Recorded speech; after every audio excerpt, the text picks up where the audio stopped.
Hello दोस्तों, आज हम द लास्ट मूवी को एक्सप्लेन करने वाले हैं जो कि एक हॉरर मूवी है जिसको कि डायरेक्ट किया है लीरॉय किनकैड ने और इस मूवी की स्टोरी भी इन्होंने लिखी है। बात करें इस मूवी की IMDb पर रेटिंग की तो 3.6 आउट ऑफ 10 है। रेटिंग कम जरूर है लेकिन मूवी की स्टोरी में काफ़ी दम है। तो चलिए देर न करते हुए मूवी की स्टोरी को आगे बढ़ाते हैं।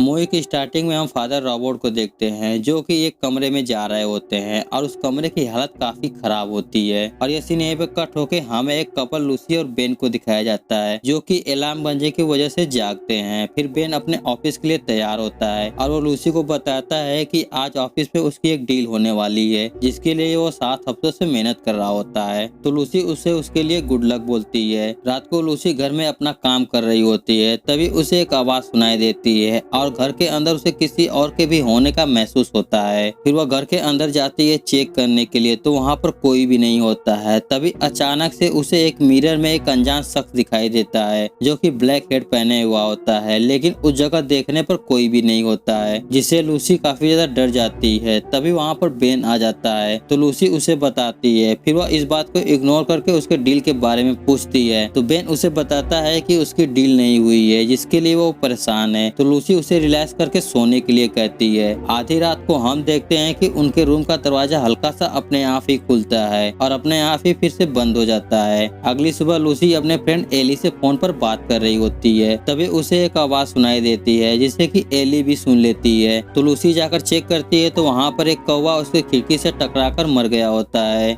लूसी ये बात एली को भी बताती है तो एली उसे कहती है कि कौवे ऐसे भी कभी नहीं सुसाइड करते हैं, जरूर कोई बात होगी। तो लूसी उसे इसके बारे में बात करने से मना करती है। फिर रात को जब बेन घर पे आता है तो लूसी उस कौवे के बारे में बताती है और पूछती है कि इस घर का पहले ओनर कौन था, क्या उन्होंने उसे बताया था कि उनके साथ यहाँ पर कभी भी बुरा हुआ था। तो बेन कहता है कि वो लोग ऐसा क्यों बताएंगे। बेन को इस घर के पुराने ओनर के बारे में कुछ भी पता नहीं है, बस उसे सिर्फ इतना मालूम है कि वो लोग यहाँ से ऑस्ट्रेलिया जाकर शिफ्ट हो गए हैं। तो लूसी उसे कहती है कि यह घर उसे हॉन्टेड लगता है। उसके ऑफिस जाने के बाद उसे घर में किसी और के भी होने का महसूस होता है, लेकिन बेन उसके बातों पर विश्वास नहीं करता है और उसे बहस करके सोने के लिए चला जाता है। अगली सुबह बेन लूसी के जागने से पहले ही चला गया होता है और उसके पास वह एक रोज और एक कार्ड को रख के गया होता है जिसे देखकर लूसी काफी ज्यादा खुश होती है और वह एक अपनी सेल्फी लेकर बेन को भेज देती है। तो बेन उसे रिप्लाई करता है जो कि उसे पूछता है कि उसके पीछे कौन खड़ा है, जो कि फोटो में साफ साफ दिख रहा होता है, लेकिन वहाँ पर कोई भी नहीं होता है और यहाँ से लूसी डरने लगती है। वो अपने फ्रेंड एली के पास जाती है और उसे फोटो दिखाकर सब कुछ बताती है। तो एली कहती है कि हो सकता है कि उसके साथ कोई प्रैंक कर रहा हो। तो लूसी कहती है कि फोटो लेते वक्त वहाँ पर कोई भी नहीं था। तो एली कहती है कि अगर ऐसा है तो तुम्हें डरना जरूरी है। फिर लूसी वहाँ से अपने घर पर आती है तो बेन डिनर टेबल तैयार कर रहा होता है और वो कल के लिए माफी भी मांगता है तो लूसी उसे माफ कर देती है। फिर डिनर के बाद बेन उससे फोटो के बारे में बात करने लगता है तो लूसी उसके बारे में बात करने से मना करती है और वो उसके साथ रोमांस करने लगती है। फिर लूसी किचन में वाइन लेने के लिए जाती है तो किचन के सारे कैबिनेट के दरवाजे अपने आप ही खुल जाते हैं और उसकी आवाज सुनकर बेन वहाँ पे आता है और उसे लगता है कि लूसी ने ही सारे कैबिनेट को खोला होगा। लूसी उसे समझाने की कोशिश करती है पर इस बात को दोनों में बहस होने लगती है जिससे लूसी वहाँ से नाराज होकर सोने के लिए चली जाती है। आधी रात को वह किचन में आती है पानी पीने के लिए, तभी उसे वहाँ पर वही ब्लैक शैडो दिखाई देता है जिससे वो डर जाती है। तभी वहाँ पर बेन भी आता है और वो बेन को बताती है, लेकिन बेन उसकी बातों पर विश्वास नहीं करता है। अगले सीन में लूसी डॉक्टर के पास जाती है जहाँ पर वो डॉक्टर उसे स्लीपिंग पिल्स और स्ट्रेस फ्री रहने के लिए कहता है। इसके बाद वह एक कैफे में एली से मिलती है और उसे सब कुछ बताती है कि बेन उस पर विश्वास नहीं कर रहा है जबकि उसके साथ इतना बुरा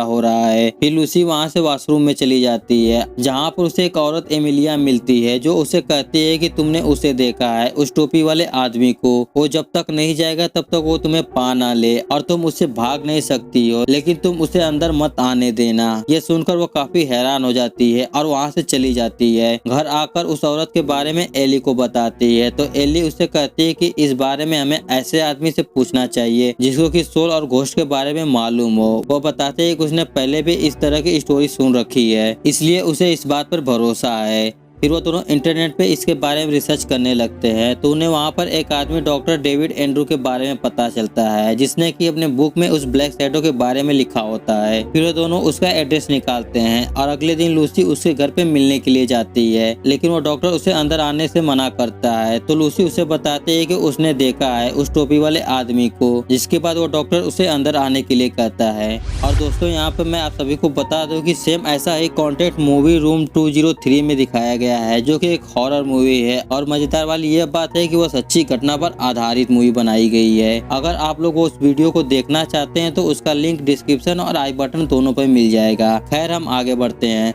लूसी अंदर जाती है तो उसे वहाँ पर एक किताब मिलती है जिसमें वो ब्लैक टोपी वाले आदमी के बारे में कुछ लिखा होता है, साथ ही उसके स्केच भी बने हुए होते हैं। फिर डॉक्टर उसे पूछता है कि वो यहाँ पर क्यों आई है, तो लूसी उसे सब कुछ बताती है और डॉक्टर सुनकर उसे कुछ भी नहीं बोलता है, जिससे लूसी वहाँ से जाने लगती है। तभी डॉक्टर उसे रोकता है और कहता है कि वो स्ट्रेस से हावी होता है या फिर वो जिस जगह पर रह रही हो उसके वजह से। हो सकता है कि वहाँ पर कभी भी कुछ बुरा हुआ हो या फिर वो लूसी के अंदर कोई वीकनेस दिख गया हो जिसके वजह से वो उसकी तरफ अट्रैक्ट हो गया हो। और वो बताता है कि तुमने उसे देख लिया है और वो ऐसे ही नहीं जाएगा। तभी उसे लूसी के पीछे कोई दिखाई देता है, जिससे वो डर कर लूसी को यहाँ से जाने के लिए कहता है। तो लूसी वहाँ से जाने लगती है और वो डॉक्टर जाते वक्त उससे यही वर्ड बोलता है कि उसे अंदर मत आने देना। तभी लूसी को वो ब्लैक टोपी वाला उस डॉक्टर के पीछे दिखता है, जिससे वो डर कर वहाँ से भाग जाती है। फिर वो अपने घर पर आती है जहाँ पर वो हर जगह जीसस की मूर्ति और क्रॉस को लगा देती है और बेन को मैसेज करती है घर जल्दी आने के लिए। रात को लूसी सो रही होती है तो उसे एक आवाज सुनाई देती है, तो वो उस तरफ जाती है चेक करने के लिए, जहाँ पर उसके सामने उसके घर में एक औरत घूम रही होती है। लूसी उसे जाकर देखती है तो वो शायद उसकी ग्रैंड मदर होती है, जो कि उसे थैंक यू बोलती है उसे अंदर आने के लिए। तभी वो एकदम से एक डायन में बदल जाती है, जिससे वो डर कर घर की तरफ भागती है, लेकिन घर के अंदर वही टोपी वाला आदमी होता है जो कि लूसी की तरफ धीरे धीरे बढ़ रहा होता है। तभी लूसी की अचानक से नींद खुल जाती है और वो उसका एक नाइटमेयर होता है। लूसी वहाँ से उठना चाहती है लेकिन उसके हाथ पैर सुन्न हो जाते हैं, जैसे कि वो पैरालाइज के मोमेंट में चली गई हो। तभी उसका दरवाजा वहाँ पर अपने आप ही खुलता है और कोई अनजान शक्ति उसकी तरफ बढ़ने लगती है। लूसी उसे महसूस करती है पर देख नहीं पाती है। तभी वो लूसी के चादर को हटाता है और लूसी के शरीर को तोड़ मरोड़ को उसे टॉर्चर करने लगता है, लेकिन लूसी उसे किसी तरह फाइट करती है और अपने आप को फ्री कर लेती है। अगली सुबह ब्रेकफास्ट पे लूसी ये सब बेन को बता रही होती है। वो बताती है कि यह सब उसके साथ बचपन में होता था, जिसकी वजह से उसके पेरेंट्स को लगता था कि उससे कोई डीमन परेशान कर रहा है, इसलिए वो आधी रात को उसे बिना कपड़ों के गार्डन में खड़ा करके उस पर होली वाटर डालते थे और उसे बाइबल के प्रेयर को पढ़ने के लिए कहते थे। और लूसी उन सबसे तंग होकर वहाँ से भागकर अपने ग्रैंड मदर के पास गई और वहीं पर रहने लगी। तब से उसके साथ ऐसा कुछ भी नहीं हुआ है, लेकिन कल रात को उसके साथ ठीक वैसा ही हुआ था और उस पर कोई अटैक किया, उसे मारने की कोशिश भी किया, लेकिन वो उसे नजर नहीं आ रहा था, जिसके बाद वो काफी ज्यादा डर गई। खैर अगले सीन में लूसी चर्च में जाती है जहाँ पर उसे फादर रॉबर्ट का नंबर मिलता है और वो बाहर आकर उन्हें फोन करती है और कहती है कि उन्हें फादर रॉबर्ट से बात करनी है, जो कि बहुत ही जरूरी है। फिर वो घर पर अपने बाथ टब में होती है जहाँ पर उसके साथ बेन भी होता है, जो कि बेन उसे बताता है कि वो ऑफिस से कुछ दिन के लिए छुट्टी लिया है ताकि वो उसके साथ कुछ वक्त बिता सके। फिर वो किचन में चला जाता है कॉफी बनाने के लिए। थोड़ी देर बाद ही लूसी को ब्लैक शैडो उसके बाथरूम में दिखाई देता है, जिसे देखकर वो पैरालाइज के मोमेंट में चली जाती है और ऐसा लगता है कि वो ब्लैक शैडो उसे दबाकर मारने की कोशिश कर रहा है, लेकिन वो किसी तरह अपने आप को फ्री करती है और वो बाहर निकल जाती है। इसके बाद वो फादर रॉबर्ट से मिलने के लिए जाती है और उन्हें सब कुछ बताती है और कहती है कि उसका माइंड उसके कंट्रोल में नहीं है और कल रात उसके साथ अटैक हुआ था, जो कि उसे कोई मारने की कोशिश कर रहा था और वो शख्स उसे दिखाई नहीं दे रहा था। तो फादर उसे प्रेयर करने के लिए कहते हैं, तो लूसी उनसे मदद मांगती है। तो फादर उससे कहते हैं कि उन्हें कुछ ज्यादा इस फील्ड में एक्सपीरियंस नहीं है, फिर भी वो उसके घर पे आएंगे और प्रेयर करेंगे ताकि उसका माइंड रिलैक्स हो सके। फिर फादर उसका एड्रेस कंफर्म करते हैं और उसे लिखने के लिए एक पेपर देते हैं। लूसी उस पेपर पे कुछ लिखने के लिए जाती है, तभी उसे वहाँ पर कोई दिखता है, जिससे वो घबराकर उस पेपर पे कुछ लिखकर वहाँ से भाग जाती है। थोड़ी देर बाद फादर लूसी के घर पे जाते हैं जहाँ पर उनकी मुलाकात बेन से होती है। फादर उसे लूसी और अपनी मीटिंग के बारे में बताते हैं। वो बताते हैं कि वो लूसी से वो मिलना चाहते हैं। तभी वहाँ पर लूसी लूसी आ जाती है जो कि उन्हें अंदर ले जाती है। तो फादर उसे पूछते हैं कि तुमने वहाँ पर क्या देखा था। तो लूसी उनसे कहती है कि उस समय मैंने वहाँ पर एक सोल को देखा था जिसे देखकर मैं डर गई थी और वो यहीं पर अभी भी है, जिस पर बेन विश्वास नहीं करता है और वो इन सबको बकवास बोलता है। तो लूसी उससे कहती है कि मुझे इस वक्त तुम्हारी सबसे ज्यादा जरूरत है। तो फिर वह शांत हो जाता है। फिर फादर लूसी को वो पेपर देते हैं जिसमें कि लैटिन भाषा में कुछ लिखा होता है, लेकिन लूसी को कुछ भी आइडिया नहीं होता है कि उसने यह सब कब किया। तो फादर उसे बताते हैं कि यह एक पुरानी लैंग्वेज लैटिन भाषा में लिखा गया है,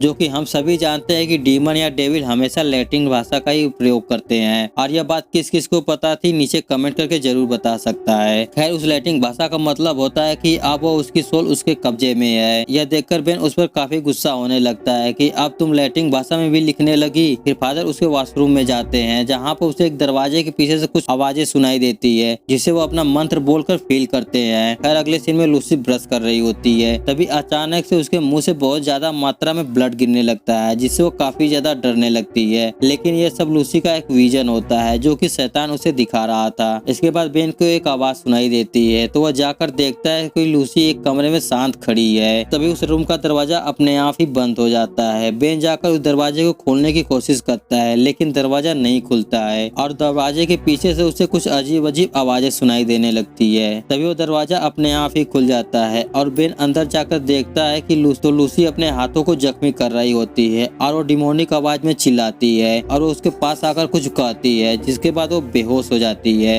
यह सब देखकर बेन काफी डर जाता है और वो फादर को फोन करता है और जल्द से जल्द घर आने के लिए कहता है। इसके बाद फादर उसके घर पर एंट्री मारते हैं और वो अपने सारी पवित्र चीजों को एक टेबल पर रखते हैं। तो उसे उसी कमरे से आवाज आती है तो फादर उस कमरे की तरफ बढ़ते हैं और यही सीन हमने मूवी के स्टार्टिंग में देखा था। फिर फादर देखते हैं कि डीमन ने पूरी तरह से एली को पोजेस कर लिया है और वो फादर से कहता है कि यह सब कुछ मेरा है। तभी वो एकदम से वायलेंट होने लगती है क्योंकि फादर प्रेयर कर रहे होते हैं। इसके बाद फादर चर्च में सीनियर प्रीस्ट के पास जाते हैं और कहते हैं कि लूसी का एक्सोर्सिज्म करना है जो कि बहुत ही जरूरी है, लेकिन वो प्रीस्ट साफ साफ उन्हें मना कर देती है क्योंकि किसी भी विक्टिम का एक्सोर्सिज्म करने से पहले प्रॉपर रूल्स रेगुलेशन को फॉलो करना होता है और उनके लिए उसकी परमिशन लेनी पड़ती है। लेकिन वो फादर के काफी कहने पर वो प्रीस्ट मान जाती है और कहती है कि आगे वो सबसे बात करेगी और कहती है कि अगर उसके लिए उन्हें परमिशन नहीं मिला तो वो इस केस पर कुछ भी नहीं करेंगे। तो फादर कहते हैं कि अगर अच्छे लोग कुछ ना करे तो शैतान आसानी से ही जीत जाएगा। फिर वो यहाँ से चले जाते हैं। फिर वो अपने दोस्त रे से मिलते हैं और रो यहाँ पर एक एक्स प्रीस्ट होता है। फिर फादर रॉबर्ट उसे लूसी के बारे में सब कुछ बताते हैं और कहते हैं कि उन्हें इस वक्त उसकी जरूरत है ताकि वह एक्सोर्सिज्म कर सके और उनके पास लूसी का एक्सोर्सिज्म करने के अलावा कोई और भी रास्ता नहीं होता है। तो फादर रे यहाँ पर अपनी पत्नी की गुजर जाने के बाद वो अपना फेथ खो चुके होते हैं और वो फादर की मदद के लिए तैयार नहीं होते हैं। तो फादर उन्हें समझाते हैं कि तुम पास्ट को लेकर गलत नहीं हो, लेकिन तुम उसी को लेकर नहीं रह सकते हो और ये मैं अकेले नहीं कर सकता हूँ, इसलिए मुझे तुम्हारी जरूरत है। फिर वो लूसी को रिकॉर्डिंग को देकर वहाँ से चले जाते हैं। आधी रात को उन्हें रे का फोन आता है जो कि कहता है कि उन्होंने लूसी की रिकॉर्डिंग सुनी है और वो उनके साथ चलने के लिए तैयार है। इसके बाद हम बेन को देखते हैं जो कि इस हालत में भी ड्रिंक कर रहा होता है। उसे एली समझाती है और कहती है कि तुम्हारी इस वक्त लूसी को सबसे ज्यादा जरूरत है। फिर वो ऐसा कहकर लूसी को देखने के लिए जाती है और एली जैसे ही रूम के अंदर जाती है रूम का दरवाजा अपने आप ही बंद हो जाता है और एली को भी वहीं पर वो टोपी वाला साया दिखाई देता है जिससे वो काफी ज्यादा डर जाती है और उसकी आवाज सुनकर वहाँ पर बेन आता है तो एली उसे सब कुछ बताती है। तभी वो साया लूसी को फिर से टॉर्चर करने लगता है और वो लूसी पर पूरी तरह से हावी हो गया होता है। जब लूसी की आंखें खुलती है तो वो जंगल में होती है और वहाँ पर वो टोपी वाले आदमी की सोल भी होती है जिसे देखकर वो डरने लगती है। फिर अगले सीन में लूसी बधी हुई होती है ताकि उस पर एक्सोर्सिज्म किया जा सके। फिर उस पर फादर और रे एक्सोर्सिज्म कर रहे होते हैं। तभी लूसी अजीब लैंग्वेज में बोलने लगती है जिससे सुनकर रे काफी ज्यादा डर जाता है। शायद लूसी के अंदर उन्होंने अपने पत्नी को देख लिया हो और वो वहाँ से भाग जाते हैं। लेकिन फादर रॉबर्ट अकेले ही प्रेयर कर रहे होते हैं और वो शैतान का अपना नाम रिवील करने के लिए कहते हैं। तो डीमन बोलता है कि मैं अंधकार का गुजरात को कंज्यूम करता हूँ और हम सेनापति हैं। तभी वहाँ की सारी कैंडल बुझ जाती है और घर की लाइट भी चली जाती है और इसी का फायदा उठाकर लूसी वहाँ से फ्री होकर भाग जाती है। फिर फादर बेन और एली को यहीं पर रुकने के लिए कहते हैं और अकेले ही टॉर्च लेकर लूसी को ढूंढने के लिए जाते हैं। तभी अचानक से लूसी उनके सामने आ जाती है और फादर की टॉर्च भी अपने आप ही बंद हो जाती है। लूसी फादर को मारकर नीचे गिरा देती है और उन्हें मारने के लिए उनके ऊपर चढ़ती है। तभी वहाँ पर रे आ जाता है और वो पूरे कॉन्फिडेंस के साथ प्रेयर करने लगता है, जिससे डेमन को काफी ज्यादा दर्द होने लगता है। फिर फादर रॉबर्ट भी अपनी प्रेयर को चालू कर देते हैं, जिससे वो डीमन को काफी तकलीफ होने लगती है और वो हार कर वापस चला जाता है। जिसके बाद लूसी पूरी तरह से ठीक हो जाती है। इसके बाद फादर वहाँ से जा रहे होते हैं तो उन्हें वही ब्लैक शैडो उसके घर के अंदर दिखाई देता है, जो कि अगले पल ही गायब हो जाता है और फादर यहाँ से चले जाते हैं। और इसी के साथ ही इस मूवी की एंडिंग हो जाती है। तो दोस्तों ये थी द लास्ट राइट मूवी की एक्सप्लेनेशन। इस मूवी में कुछ खास थ्योरी वगैरह नहीं है और इस मूवी की स्टोरी स्लीप पैरालाइज को लेकर बनाई गई है, जिसमें कि मूवी में डीमन का नाम दे दिया गया है। लूसी को यह बीमारी बचपन से ही होती है, जिसका उसे ट्रीटमेंट सही से नहीं मिला होता है। उसे समझने वाला कोई भी नहीं होता है, ना तो उसके पेरेंट्स उसे समझ पाए, ना ही बेन उसको समझ पाया, जिसकी वजह से वो काफी हद तक चली गई। दरअसल इस मूवी में हमें यह समझाने की कोशिश किया गया है कि वो पेशेंट जो इस बीमारी से ग्रसित होते हैं उन्हें कैसा महसूस होता होगा। और दोस्तों आज के लिए इतना ही। अगर आप सभी को वीडियो पसंद आई है तो वीडियो को लाइक करें वरना डिसलाइक करें, और आप ऐसे एक्सप्लेनेशन वीडियो देखना चाहते हैं तो इस चैनल को सब्सक्राइब करें। चलिए मिलते हैं एक और हॉरर मूवी की एक्सप्लेनेशन लेके, तब तक के लिए गुड बाय।